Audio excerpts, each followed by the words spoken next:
pay my bills. It's getting harder every day to catch a break. So when I see a chance, then it's a chance I really need to take. I'm just looking for a way of bouncing back. The rent is due, I'm in a fix and I'm about to crack under pressure. Hello everyone and welcome to my review of Smallfoot. Directed by Karey Kirkpatrick and Jason Reisig. And it's the latest animated movie from Warner Brothers. The Warner Animation Group, yes. The guys that produced the Lego movie have brought us this. So basically the essential story of Smallfoot is that it centers around this Yeti known as Migo, who discovers the existence of a human, or a Smallfoot as they call it, and the culture of Yetis basically live and die by these sacred stones, although it's all a pack of lies. And Migo tries to prove the existence of a Smallfoot.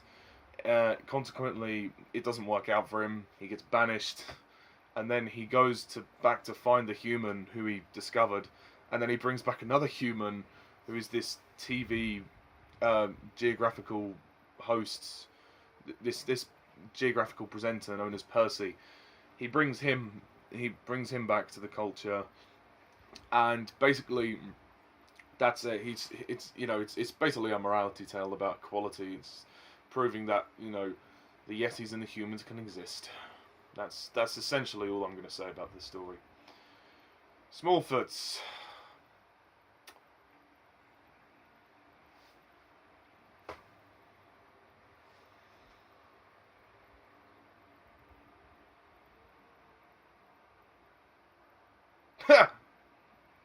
That's literally all I'm going to say. That is literally all I'm going to say.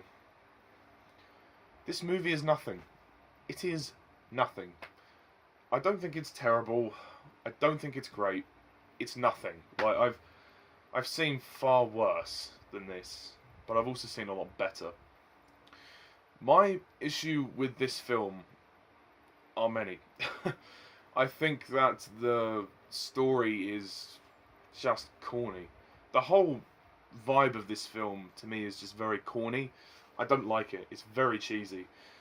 And the whole message of the film is cheesy, and it's, the movie's ending is cheesy.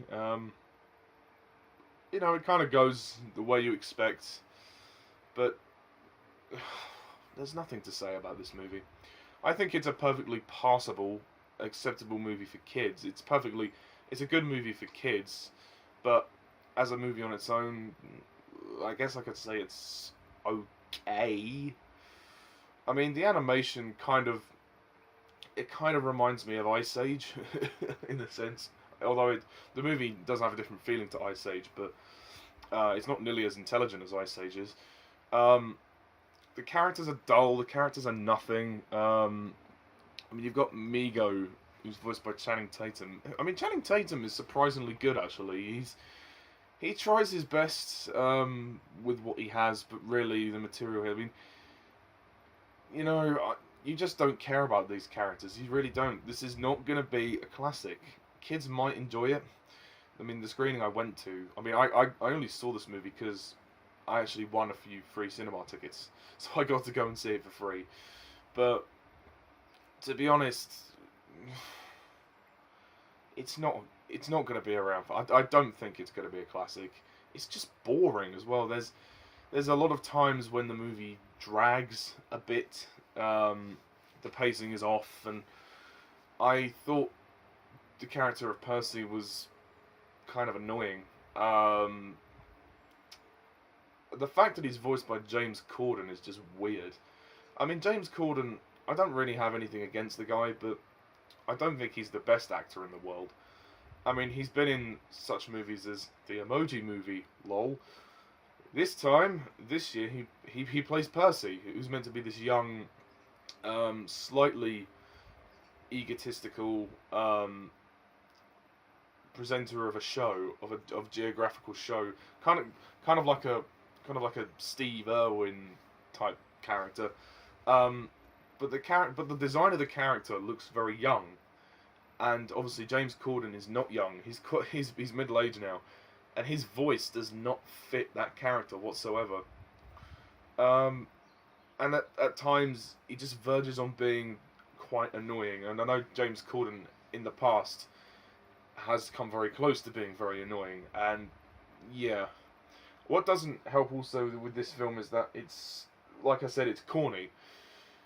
The songs, I did not know there were going to be songs in this movie until I saw the movie. The trailer did not give any indication that this was going to be a musical, so that took me off guard. The songs are utterly irrelevant. The songs are nothing. The songs do not add anything to the film. If anything, they make the film worse. I mean, kind of like Ice Age 4 when they added the song for Captain Gut, and yet with this movie there's more songs. It just doesn't feel right.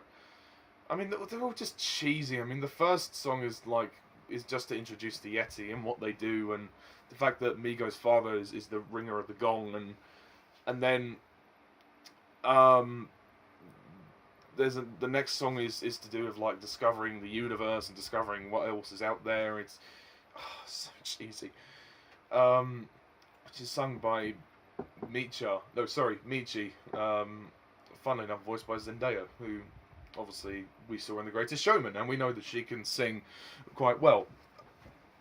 I can't remember the next song, because there's like 4 songs, and then the third song was Percy's song. Why was that even in the movie? What relevance did that have to the story? You know, that was basically a song about him singing to his producer Brenda about wearing a Yeti outfit. It's just so stupid. I mean, it has no relevance to the story whatsoever. It's just, I don't even know why they had the songs in there. It makes no sense. And then the fourth song, which is almost the worst, is the Stonekeeper, who is voiced by Common. Yeah.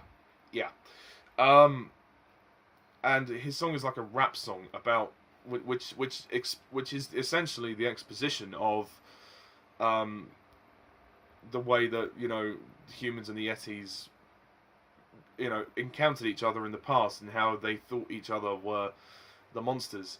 But it's all talking like this in a rap. But I mean, I can't even say it without laughing. Oh god, I just do not like the songs. I think the songs are crap. They do not add anything to the story. If anything, they make it worse. They make it 10 times as corny. If the movie didn't already have a corny tone to begin with, and also the sense of humor is corny. The humor, I think kids might like it, but this is not a family movie. This is definitely a kids movie. I know I'm not the target audience for this film, but I'm judging this as a movie on its own. It doesn't matter who it's for, I'm judging this movie on its own. I guess what I will say, I mean, it's not a total failure. There are some great things about this film. I mean, the animation is absolutely stellar. I mean, there is a lot of detail in the animation, and I think they've done a good job with the design of the Yetis, even though they do look very cartoony. And there are a lot of cartoony scenes in this film, which are fine, but I think that, you know, because it's for that audience, it works. There are a couple of chuckles in there. I think Channing Tatum's very good in his role. James Corden is... Zendaya, I didn't even know it was her, but she was good. Didn't like the Stonekeeper's voice. I thought his voice did not fit at all. Danny DeVito voices Migo's dad in the movie. He's good, though he doesn't seem to do very much. Why the hell they have to go in a slingshot to ring the gong, I do not know. Why in the world do they need to do that? Why can't they just climb the damn thing? They are Yeti, for God's sake. Climb the damn rock, whack the gong, and be done with it. Why do you have to go in a slingshot? to hit the damn gong, to wear this helmet just to hit the gong. I know, you know, you could argue that, well, the force of the hit would increase the sound, but who gives a shit? This is an animated movie.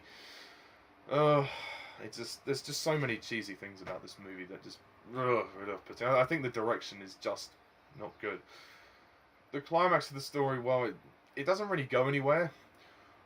All of a sudden, the humans are attacking the Yeti, and then at the end, they're all friends, and it's like, oh, okay, well, that was a big jump. Yeah, and yeah, I don't know. And the movie's kind of boring as well. It's just boring. So the cast are quite good, the animation's quite good, but this movie is not a great movie. It's bogged down by some of the miscasting in the performances. Just the corniness of this whole thing, the whole message about equality and everything, you know, discovering new things, you know, not living life by a prophecy, or I would appreciate this if it wasn't so cheesy. It's just, this movie's cheesy. It doesn't know what it's doing with itself. The humor is not there. It's not funny. To me, it's not anyway. And it's just a bit silly at points. I mean, I know it's a kids movie, so I guess it has the right to be. But yeah, the only thing it's got going for it really is the animation, and the cast. Some of the cast do a good job. But this movie's kind of boring. It just sort of drags. The songs are irrelevant. Why the hell the songs are in the movie, I do not know. Ultimately, it's not really that good, I'm sorry to say. But I have no doubt that kids will probably enjoy it, at least to some degree. I mean, this is not on the level of Pixar, God no, not even DreamWorks. I mean, you know, the fun part was actually, when I was watching this film, before the film came on, the trailers came on, and How to Train Your Dragon 3, the trailer for that came on, and, oh, blimey, that looks like a great movie. So I will be reviewing that film when it comes out next year. But yeah, as for Smallfoot, it's really nothing special. It's going to be completely disposable. It's you know, it's watchable. It's watchable. It's not a disaster, but it's just not great at all. So thinking about it now, I am probably going to have to bump my rating down. I was originally going to give this a 5 out of 10, but I'm going to have to give it a 4 out of 10. Pay my bill. It's getting harder every day to catch a break. So when I see a chance, then it's a chance I really need to take. I've seen worse, but I've seen a lot better as well. Yeah, so that's it. That's my review of Smallfoot. Sorry if I was a bit vague, but it was. I was trying to recall what I saw yesterday, and ultimately I couldn't remember very much because the movie didn't really have much going on in the story, to be honest. But hey ho. Okay, so thank you guys all for watching. Stay tuned for future reviews and videos, and as always, I'm Mr. TARDIS11. See ya.